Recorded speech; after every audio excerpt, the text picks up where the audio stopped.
forces armées, réalisé par la Direction de l'information et des relations publiques des armées.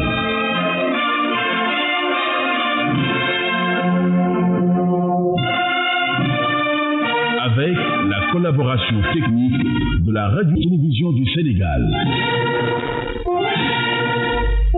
Fidèles auditrices et auditeurs de l'émission Armée Nation, bonjour. Heureux de vous retrouver sur cette fréquence pour partager avec vous toute l'actualité des forces armées de la semaine. Clin d'œil à nos auditrices et auditeurs de Dakar, Popenguine, Méry, Thiaroye, Thiès, Vélingara et Ziguinchor. Nous vous invitons au respect strict des mesures prodiguées pour endiguer la propagation de la COVID-19.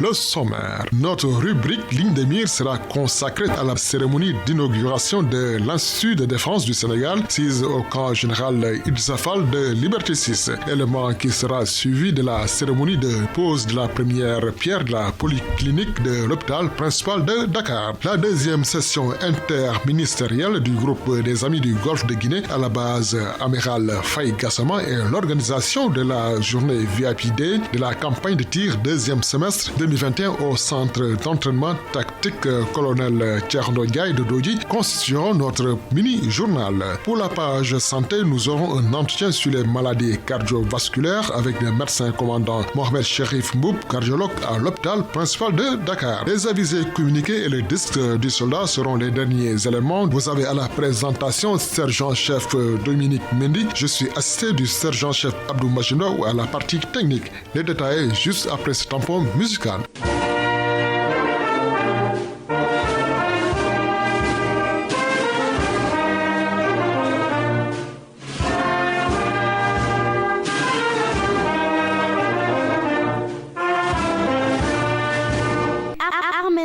Vous écoutez Armée Nation, la voix des Djambars. Son Excellence Monsieur Macky Sall, président de la République, chef suprême des armées, a procédé à l'inauguration de l'Institut de défense du Sénégal, un établissement à vocation internationale. Cette cérémonie s'est déroulée le jeudi 2 décembre 2021 au camp général Idrissa Fall, ex-Leclerc. On pouvait également noter la présence à cet événement des délégations des chefs d'état-major généraux des armées ou les représentants venus de la Gambie, de la Guinée-Bissau, du Mali et de la Mauritanie. Caporal-chef Yvette Tchoumsen, reportage. Après la coupure symbolique du ruban, le dévoilement de la plaque inaugurale et la photo de parcours du parrain de l'amphithéâtre général Mamadou Niang, ancien sous-chef d'état-major général des armées et ministre de l'Intérieur, Monsieur Macky Sall, président de la République, chef suprême des armées, a visité le bloc pédagogique, les locaux d'hébergement des officiers stagiaires, l'amphithéâtre, entre autres.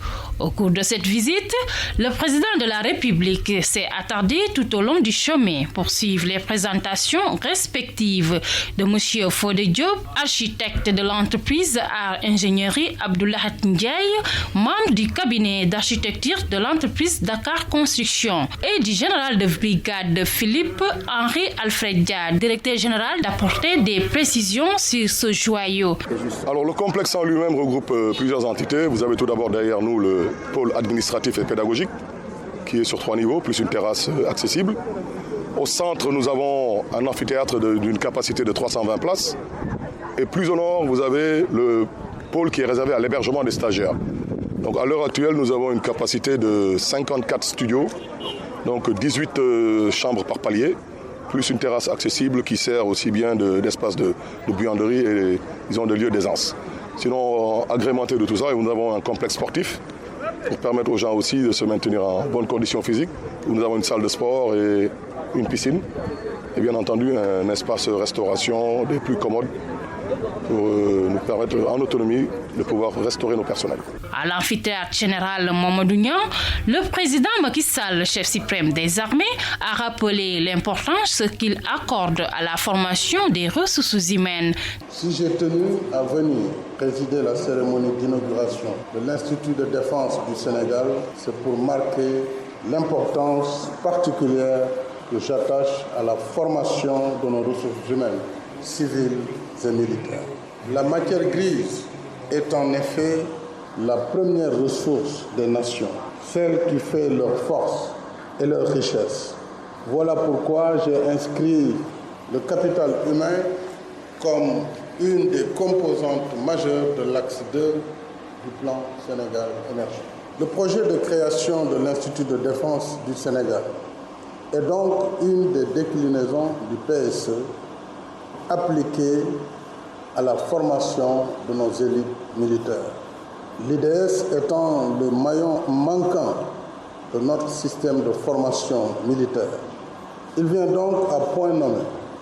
Je me réjouis que dans une approche inclusive et cohérente, il regroupe l'école d'état-major, l'école supérieure de guerre et le centre de doctrine.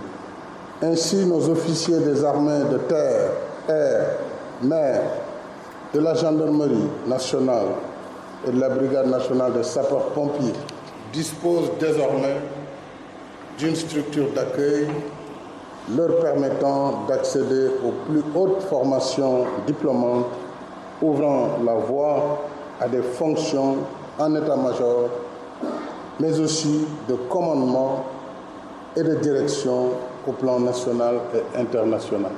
Cette cérémonie inaugurale était aussi une occasion pour le président Macky Sall de s'adresser aux officiers stagiaires de cette institution. Quant à vous, stagiaires de l'IDS, je tiens d'abord à vous féliciter pour le parcours qui vous a ouvert les portes de ce pôle d'excellence. C'est un grand mérite. C'est aussi une grande responsabilité et une invite au dépassement. Je vous encourage à persévérer dans l'effort pour le nouveau parcours qui vous attend.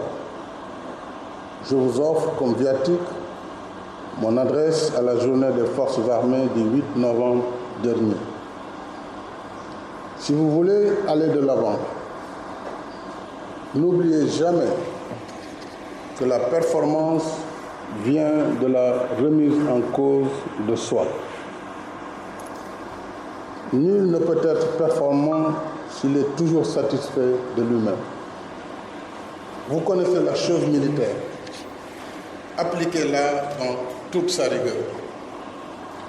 Il y va de votre honneur de stagiaire et de votre aptitude future au commandement.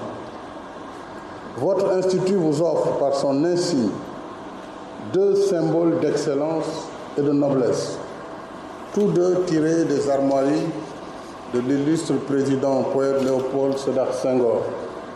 Calamo, la plume, et NC, l'épée.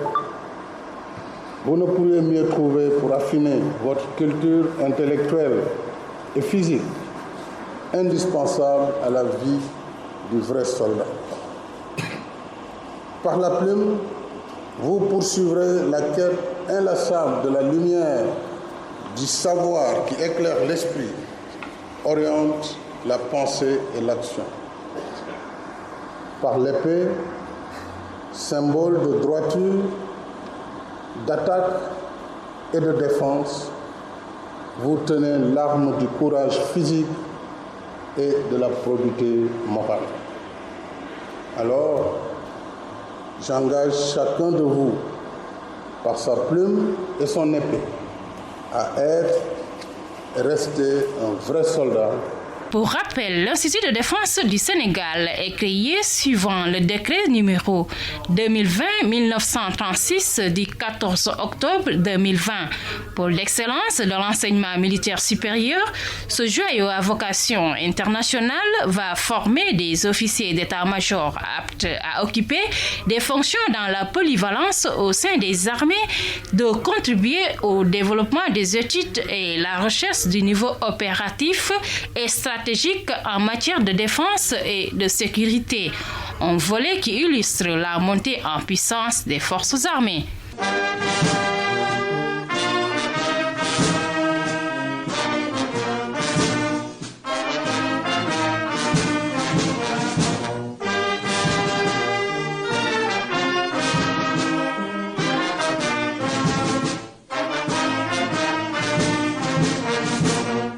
Son Excellence, Monsieur Macky Sall, président de la République du Sénégal, a procédé le vendredi 26 novembre dernier à la pose de la première pierre de la polyclinique de l'hôpital principal de Dakar. Une infrastructure hospitalière moderne de niveau 4, entièrement financée par l'État du Sénégal. L'objectif de ce projet est de réduire considérablement les évacuations sanitaires à l'étranger et de faire de notre pays un hub médical. Sergent Amadou Faye, reportage. D'un coût estimé à 60 milliards de francs CFA et entièrement financé par l'État du Sénégal, la polyclinique de l'hôpital principal de Dakar est un projet ambitieux du chef de l'État. Ce joyau va permettre à notre pays d'élargir sa carte sanitaire en le dotant d'une infrastructure moderne de dernière génération, répondant aux normes et standards internationaux. Monsieur Macky Sall, président de la République. Après la construction des hôpitaux de Sédhiou, Kaffrine, Kédougou et Touba et le lancement des travaux du Centre national d'oncologie de Diamniadio, nous voici réunis à nouveau pour la pose de la première pierre de la polyclinique de l'hôpital principal de Dakar. Hôpital d'instruction des armées que j'ai érigé en hôpital de niveau 4. La polyclinique de l'hôpital principal de Dakar contribuera ainsi à faire de notre pays un hub sanitaire de référence pour la sous-région. La nouvelle structure hospitalière offrira des soins de qualité avec des équipements à la pointe de la technologie dans différentes spécialités médicales, notamment dans le domaine de la transplantation rénale pour soulager définitivement les hémodialysés. Cette infrastructure va également renforcer notre souveraineté sanitaire. Et c'est toute la portée du programme de modernisation des services médicaux que j'ai initié pour un système de santé résilient, performant et pérenne dans le contexte de la pandémie de Covid-19.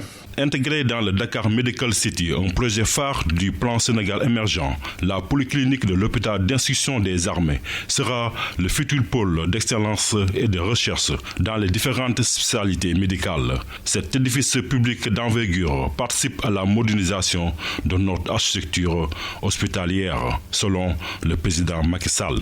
Mesdames et messieurs, l'amélioration des performances de notre système de santé demeure une priorité de mon action. Voilà pourquoi j'attache du prix à la construction dans les meilleures conditions de cet édifice public d'envergure qui participe de la modernisation de notre architecture hospitalière. C'est pourquoi nous avons tenu à prendre le temps qu'il fallait dans la conception de cette polyclinique. Le général Dieng sait très bien que je sais qu'il était très pressé, mais plusieurs fois nous avons dû ralentir pour passer en revue les études que le maître d'œuvre avait proposées, les bureaux d'études, bureaux de contrôle, tout cela a été bien challengé et nous avons également souhaité que l'entreprise soit accompagnée d'un partenaire de référence qui a toutes les qualifications et toutes les références requises. Et je suis heureux de constater aujourd'hui que tout cela est fin prêt pour démarrer les travaux qui devront nous être livrés dans les 14 mois. Et je voudrais donc féliciter le ministre des Forces armées pour son engagement remarquable dans ce projet, le directeur de l'hôpital principal de Dakar, le médecin général Mame Thierno Dieng, ainsi que tous les médecins de l'hôpital principal de Dakar. Situé sur la corniche est, derrière l'hôpital principal de Dakar, la polyclinique sera construite sur une superficie de 20 000 m² avec 9 niveaux. Elle disposera d'une zone d'hospitalisation, de 100 chambres hôtelières, d'un plateau technique de nouvelle génération avec 6 blocs opératoires certifiés, dont 2 pour les greffes d'organes. Elle comportera aussi une imagerie, d'un laboratoire d'analyse médicale ultra moderne, d'une unité de dialyse et plus d'une trentaine d'autres spécialités médicales. Rendez-vous est donné dans 14 mois pour l'inauguration de ce joyau hospitalier.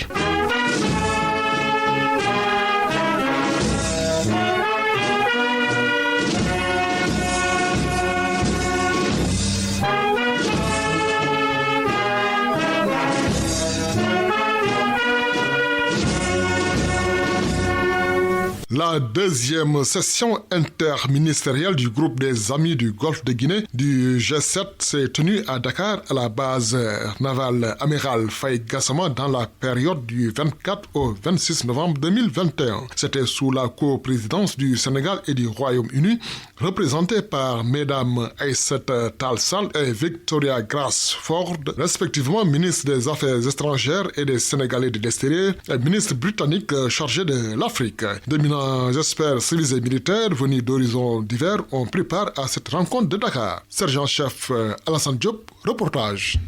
Passer au peigne fin les problématiques sécuritaires dans l'espace maritime du G7, évaluer le bilan de la coprésidence sénégalo-britannique, consolider les acquis et décliner les perspectives étaient les temps forts de la deuxième session interministérielle tenue au pays de la Teranga par le groupe des Amis du Golfe de Guinée du G7 regroupé au sein du G7++.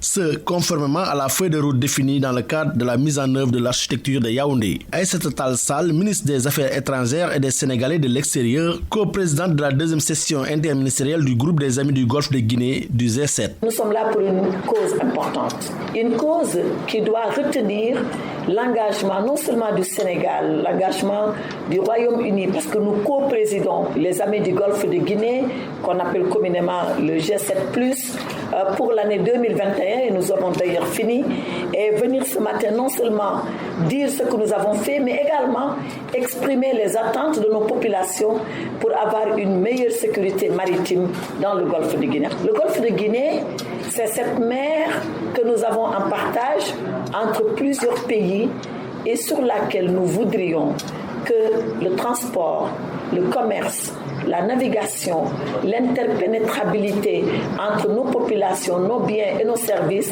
puissent se dérouler dans la paix et dans la sécurité totale.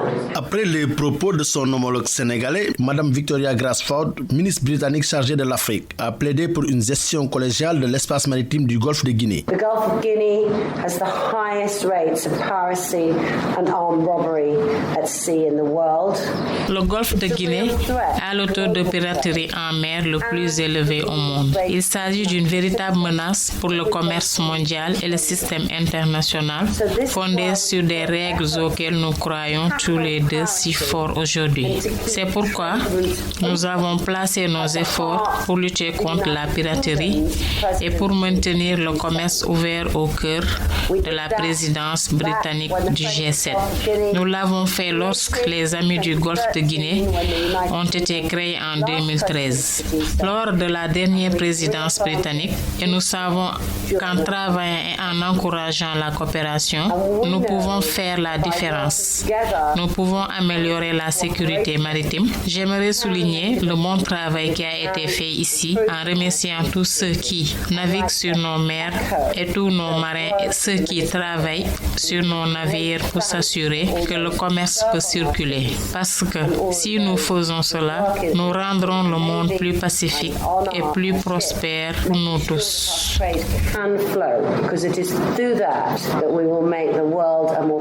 Durant ces 72 heures de conclave, diverses thématiques ont été présentées par les spécialistes. À cet effet, plusieurs engagements ont été pris par les États membres, les comités économiques régionaux, les partenaires bilatéraux et multilatéraux, le secteur privé, entre autres. Le capitaine de vaisseau Abdou Sen, secrétaire général de la haute autorité chargée de la coordination de la sécurité maritime, de la sûreté maritime et de la protection de l'environnement marin, un des présentateurs. Oui, cet atelier que nous avons tenu aujourd'hui avait pour objectif de réfléchir sur les mécanismes de financement durable parce qu'il a été constaté des dysfonctionnements majeurs dans le cadre du fonctionnement de l'architecture de Yaoundé.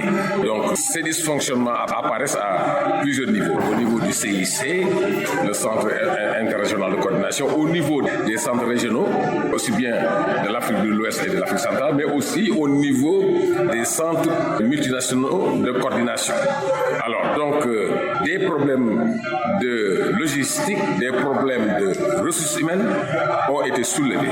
Et donc, il fallait donc trouver des réponses à ces questions. Et cet atelier nous a permis effectivement d'échanger sur la mise en place de mécanismes durables. La clarté et la maîtrise des thèmes traités par les participants permettront d'aborder les défis pour un environnement maritime sécurisé, débarrassé d'activités criminelles dans le golfe de Guinée, vu sa richesse si l'on se fie aux déclarations du contre-amiral Oumar Wade, chef d'état-major de la Marine nationale sénégalaise. Plusieurs thématiques ont été débattues et permettront, j'en suis convaincu, d'identifier les causes de l'inaction. Il s'agit de combattre les causes de l'inaction. Et donc d'aborder ici les défis qui empêchent la création d'un environnement maritime sécurisé et débarrassé d'activités criminelles. Cette rencontre, nous le souhaitons, devra donc être un point tournant sur la sécurité maritime dans le golfe de Guinée, une région, comme vous le savez, regorge d'importantes ressources naturelles, mais qui connaît une situation sécuritaire volatile. Pour sécuriser les voies de communication de cette région importante pour le commerce international, la nécessité d'une action commune est plus que fondamentale. Je suis persuadé qu'ensemble, nous pourrons développer la coopération opérationnelle et mettre en place des mécanismes durables pour contrer la criminalité en mer. La marine sénégalaise est fortement engagée dans cet effort avec ses voisins immédiats et avec les partenaires régionaux et internationaux. La deuxième session interministérielle du groupe des Amis du Golfe de Guinée du G7++, co-présidée par le Sénégal et le Royaume-Uni, riche par les mesures paraphées, est un tournant décisif dans le cadre de la mise en œuvre de l'architecture de Yaoundé. C'est la fin de la feuille de route du binôme et marque le passage du témoin au duo Allemagne-Côte d'Ivoire pour l'année 2022.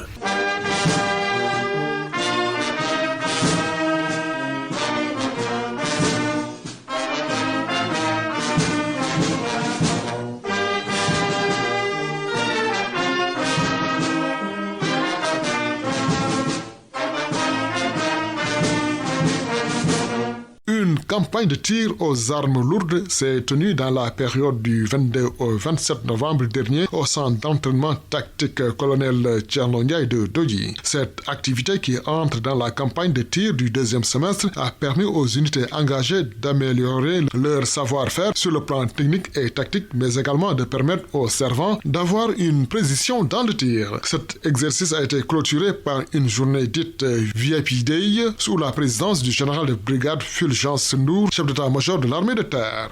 Sergent Ousseinou Diong, reportage. Inscrite dans le cadre des activités majeures de l'état-major de l'armée de terre, cette campagne de tir a regroupé les mortiers de 81 mm et les canons de 120 mm des sections mortiers lourds des zones militaires numéro 2, numéro 5 et numéro 7, mais également du peloton AML de 105 mm du bataillon des blindés. C'est un exercice qui avait pour but de contrôler et d'évaluer l'aptitude opérationnelle des unités dans un environnement tactique interarmes. Le général de brigade Fulgence Ndour, chef d'état-major de l'armée de terre, s'adressant à la troupe après la séance de tir, est revenu sur l'intérêt que porte le commandement sur ces exercices. Ce matin, j'ai eu droit à un exercice de synthèse qui a résumé en somme tout ce que vous avez fait dans la semaine et qui a plus ou moins coordonné les actions de toutes les unités qui ont participé à cette campagne. Je pouvais exactement comprendre ce que chaque unité a exécuté comme mission, tellement c'était clair, précis et bien coordonné.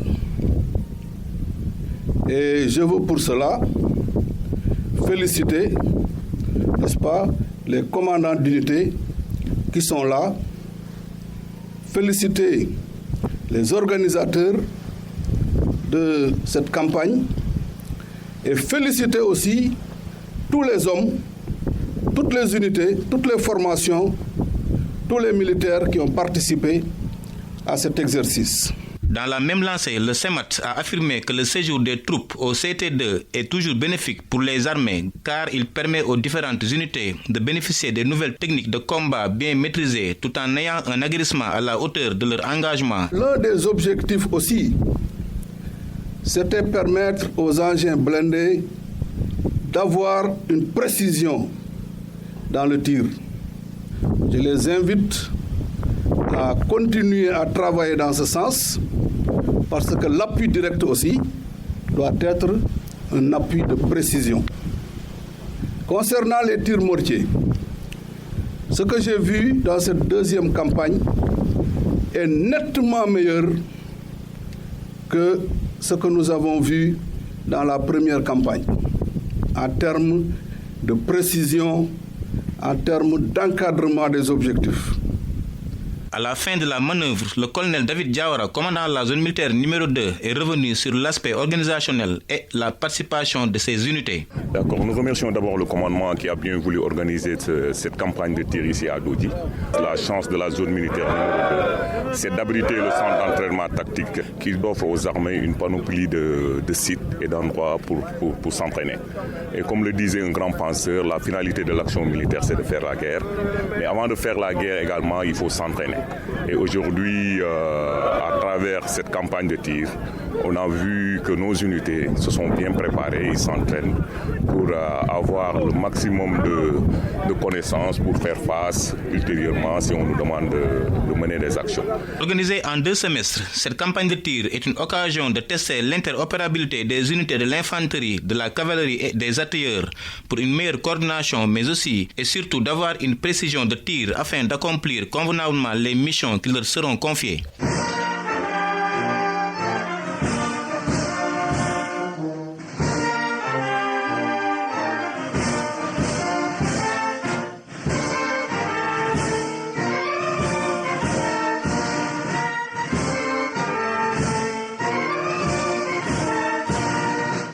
Pour la page santé de l'émission Armée Nation de ce mois, nous vous proposons un entretien sur les maladies cardiovasculaires avec le médecin commandant Mohamed Cherif Mboup, cardiologue à l'hôpital principal de Dakar. Suivons cet entretien avec le sergent-chef Alassane Diop. Bonjour mon commandant, pouvez-vous vous présenter à l'émission Armée Nation? Bonjour, je suis le médecin commandant Mohamed Cherif Mboup. Je suis cardiologue et je travaille au niveau de l'hôpital principal de Dakar.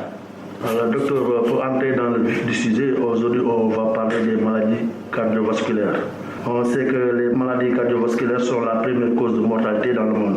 Il meurt chaque année plus de personnes en raison de maladies cardiovasculaires que toute autre maladie. Pouvez-vous nous définir ce que c'est une maladie cardiovasculaire?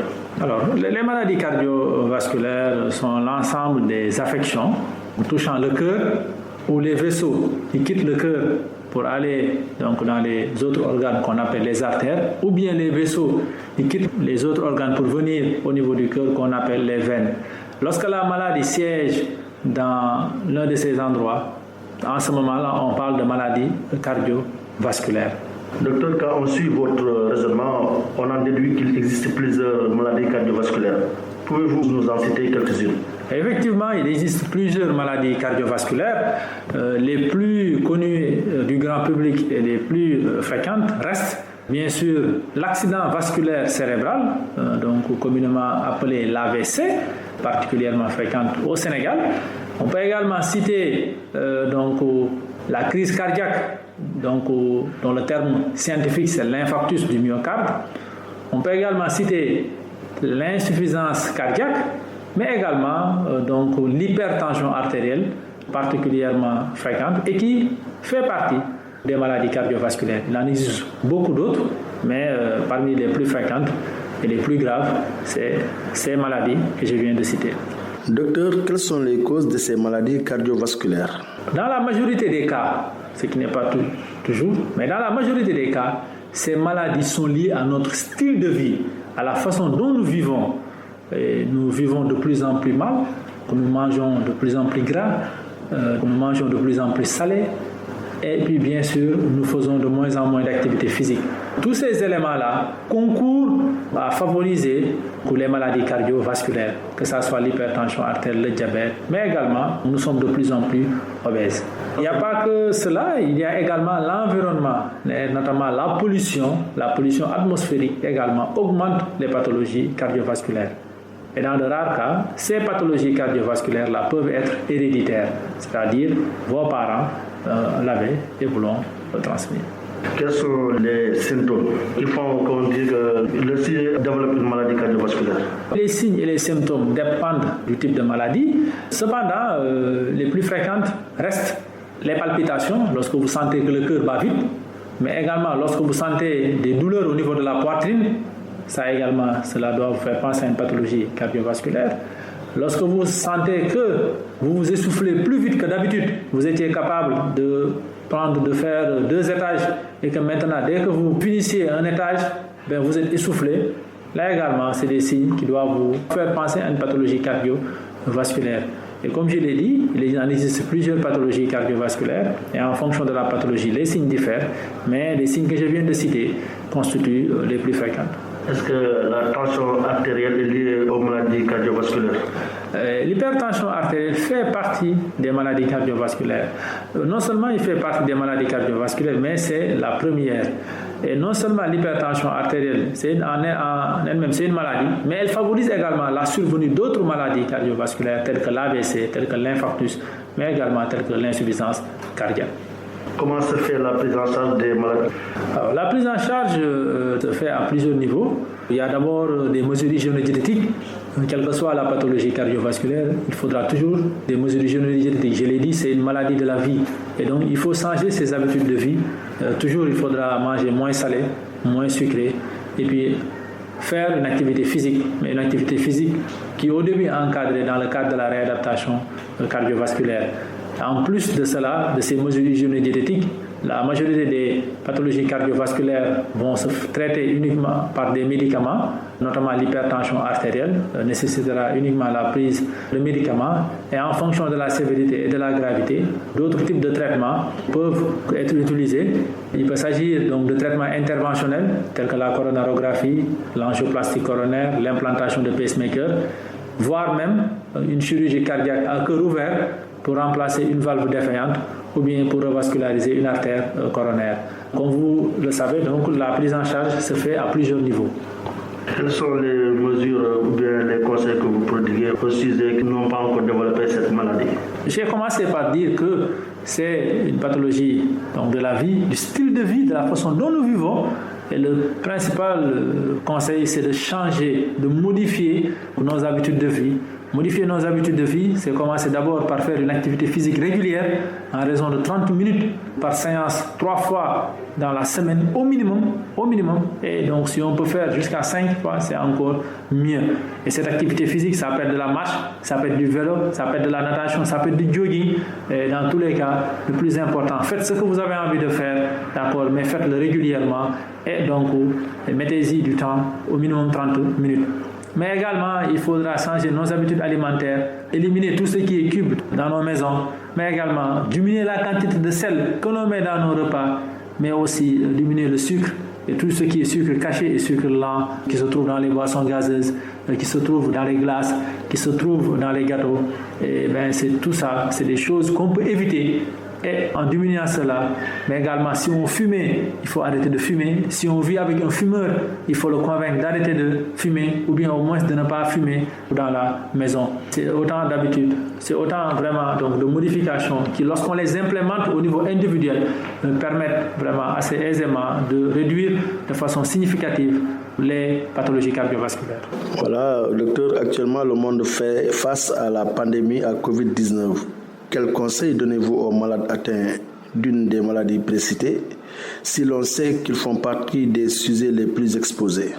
Les conseils que nous donnons aux patients atteints donc, de pathologies cardiovasculaires, c'est d'abord leur rappeler que parmi les comorbidités qui entraînent une aggravation de l'infection au SARS-CoV-19, les pathologies cardiovasculaires sont en tête de liste.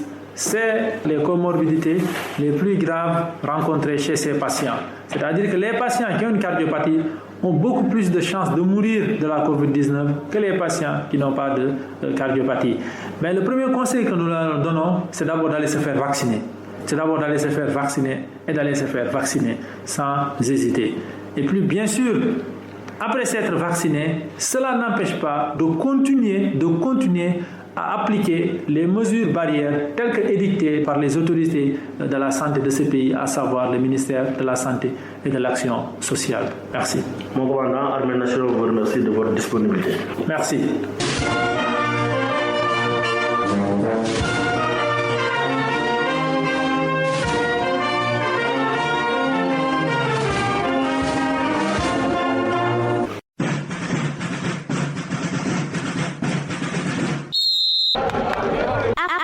Nation. Après la page santé, passons maintenant aux avisés communiqués avec le caporal Mohamed Diop. Mesdames et messieurs, bonjour. Vos résultats sportifs de la semaine qui nous sont parvenus du bataillon des sports. Volleyball, Stadium Maurice Ndiaye. Demi-finale play-off championnat national Asfa Ba Police 3-7-0. Rugby, terrain Bel Air, deuxième journée championnat national rugby A7. Requin Ba Asfa 17-0. Asfa Ba Jambar 19-14. Asfa Ba Dragon 14-12. Volleyball, Stadium Maurice Ndiaye, finale play-off du championnat national. Asfa Ba Isaac 3-7-0.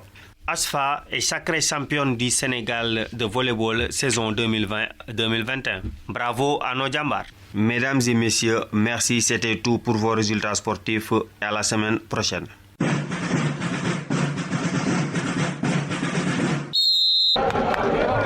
Armée Nation. À présent, vos dédicaces avec le fonctionnaire caporal Mathurin Gu. Bienvenue, voici.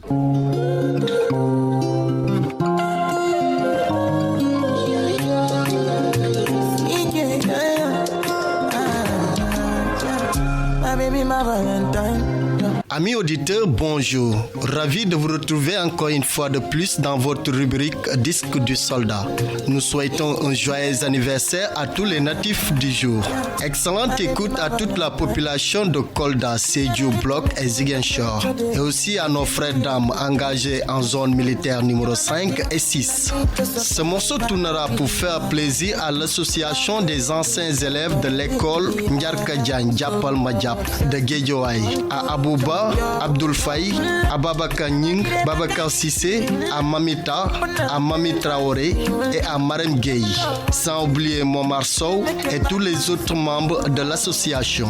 Le sergent-chef Alassane Diop de la direction de l'information et des relations publiques des armées dédie ce morceau à son épouse Mariama Kambi, ses enfants Fatou Bintou et Astou Diop, à toute la famille Diop, à Pikine, sa maman Mama Sissé. Ce morceau est également offert à Mère Nyam Sumbundu depuis Velingara, à l'adjudant-chef à la retraite Babakar Diouf, anciennement du 12e bataillon d'instruction, et à toute la classe 1998-1, particulièrement à Sibérou Diahaté, Sibessi, Alioune Badji, Amadou Diaouli, Ala Diahaté, Tombon Fati, Madjan Bay, Dembe Siré Diouf. Ce son tournera pour faire plaisir à l'adjudant-major à la retraite Abdourahmane Diouf à Ziguinchor, sans oublier le major à la retraite Hassan Diop, ancien parachutiste, et à toute sa famille. Dédicace également à l'amicale de la classe 1999-1, au président Amouliaka. Ce morceau est offert pour faire plaisir à Madame Boissy, née Germain Mansal, depuis les parcelles Asseni. Fidèles auditeurs, c'était tout pour vos dédicaces. Nous vous donnons rendez-vous la semaine prochaine.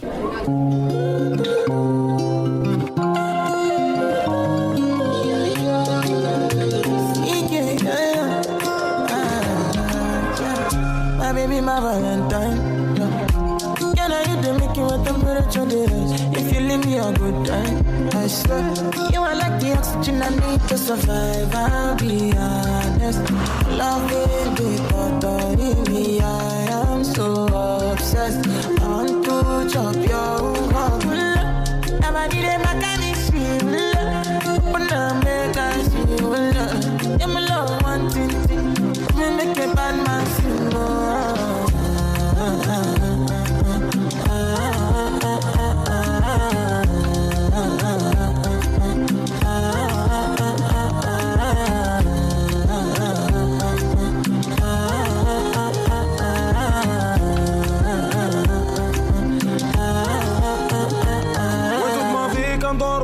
Chaque feliz j'essaie de pister baby صبري ما فيك مرتناش بالليل كشرب كنشوفك في الكيسان baby خرجولي كنيس los de calafisten زين بو باطوميك مع كي باغي نشوف مون فيس جا والديك بغاو يعرفوا فين سلاك متحيت شنو كندير كنصرف. Fidèles auditrices et auditeurs, nous sommes au thème de notre émission Armée Nation.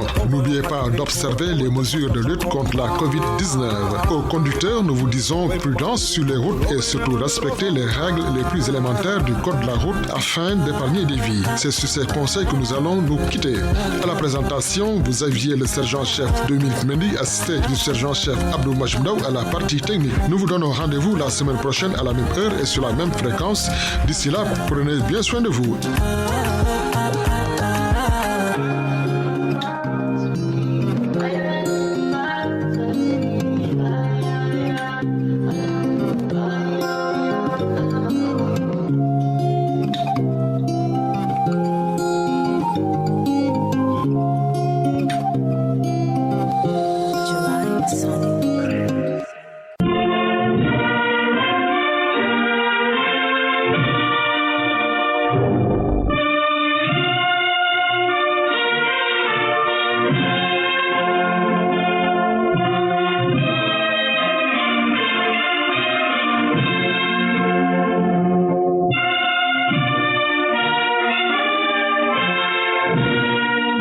Armée Nation.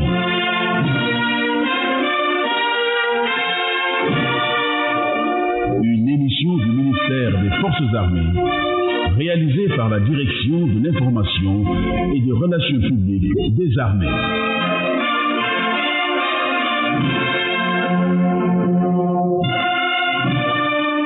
Avec la collaboration technique de la Radio-Télévision du Sénégal.